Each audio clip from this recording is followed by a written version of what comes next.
Have you ever felt like no matter how hard you pray, plan, or hustle, things just don't turn out the way you hoped? You're not lazy, you're not lacking faith, and you're certainly not beyond help. The problem may not be out there. It might be something inside. Something Proverbs 17:20 points out in a way that's almost painfully simple. Today, let's dive deep into a truth that few talk about, but once you see it, you'll never unsee it. Oh, and by the way, stick around to the end because there's a link in the description to a fun quiz that helps you spot hidden crooked compass issues in your walk with God. The hidden compass inside you. Proverbs 17:20 says, "A man of crooked heart does not discover good, and one with a dishonest tongue falls into calamity."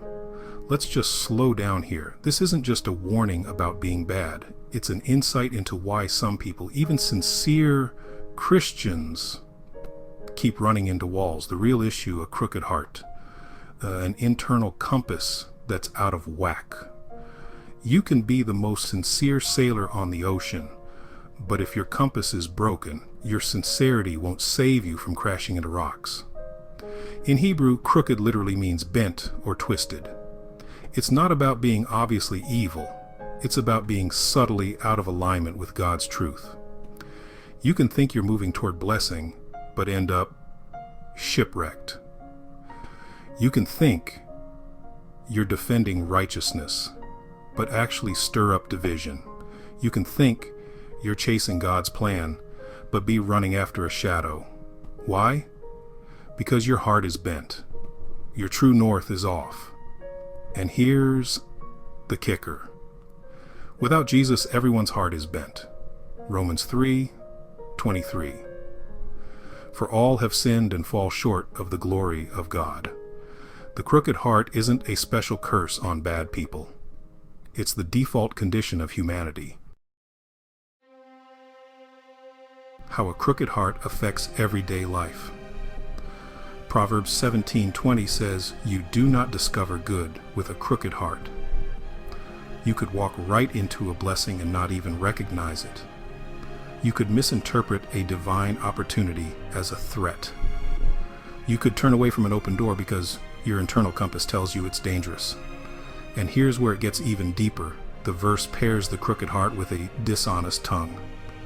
Because when your heart is bent, your mouth follows. Luke 6:45. Out of the abundance of the heart, the mouth speaks.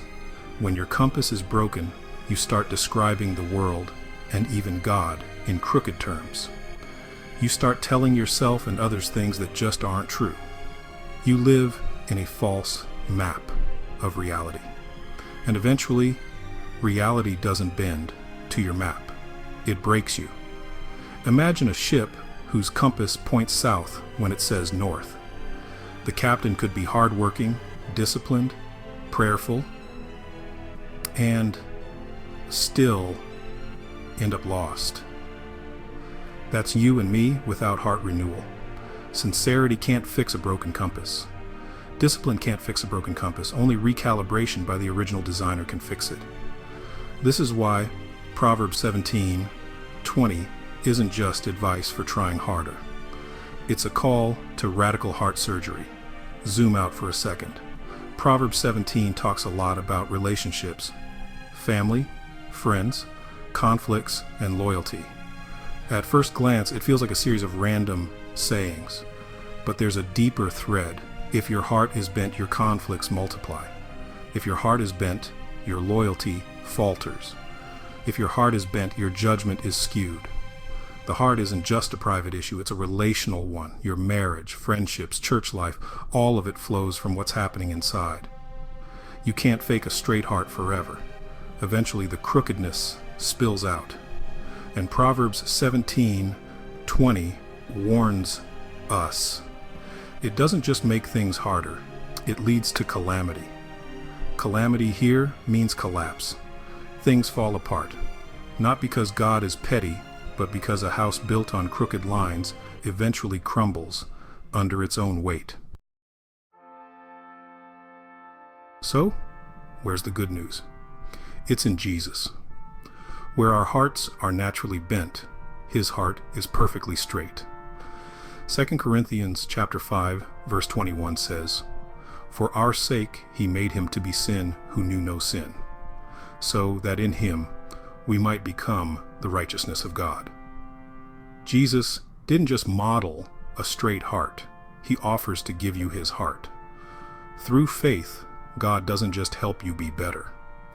He transplants a new spirit into you. Ezekiel chapter 36, verse 26 says, "And I will give you a new heart, and a new spirit I will put within you."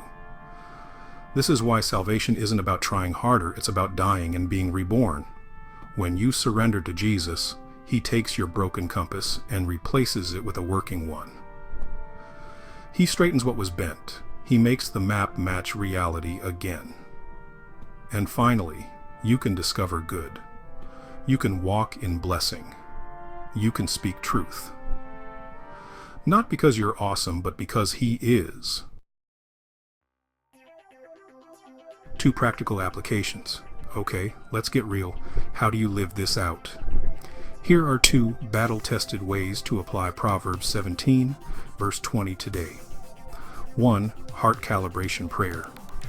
Every day pray this, Psalm 139, verses 23 to 24. "Search me, O God, and know my heart. Try me and know my thoughts, and see if there be any grievous way in me, and lead me in the way everlasting." Don't assume you're right. Don't assume you're close enough. Invite God to expose subtle crookedness. Be ruthlessly willing to change course when he shows you an area that's bent. 2. Truthful speaking discipline. Decide that your tongue will only echo what's real and right. No flattery, no exaggeration, no half-truths, no self-justifying spin. Even when it's hard, even when it's humbling. Speak truth with grace. When you discipline your mouth, you reinforce the recalibration happening in your heart.